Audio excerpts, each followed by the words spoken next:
一年一届热烈滚滚的艋舺大拜拜，也就是艋舺青山王文化节，要开始暗放3天。规个艋舺地区是人阵吵，今年北港嘛有专工队分林坐火车来到台北战景，要庆祝这青山宫起庙170周年。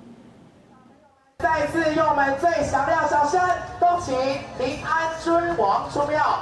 艋舺青山宫伫咧拜二下晡举行起驾，展开为期3天的廖景活动。今年拄好是青山宫建庙170周年，宫庙扩大举办，规模搁较大，对半暝热烈甲铁光，除了有暗访，搁有26台的精灵结果车，庙方预估活动会有10万人参加。我虽然都喺艋舺大汉的啦，我20几个去美国读书，就一直都在做事安尼啦。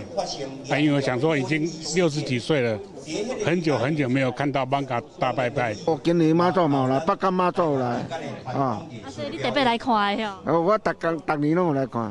我们是像165、170都很大。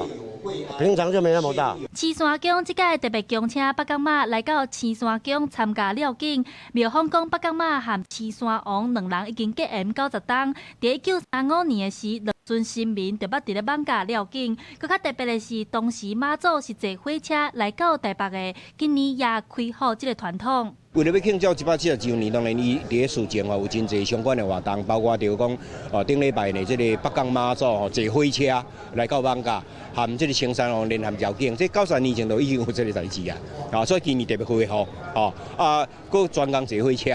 青山王是一位对抗瘟疫的神，伫咧艋舺历史上有4届重大疫情。第一届就是1854年的瘟疫，1917年鸟鼠仔病，2003年的 SARS 和2019年的新冠疫情。艋舺居民拢伫咧青山王的庇佑之下平安度过。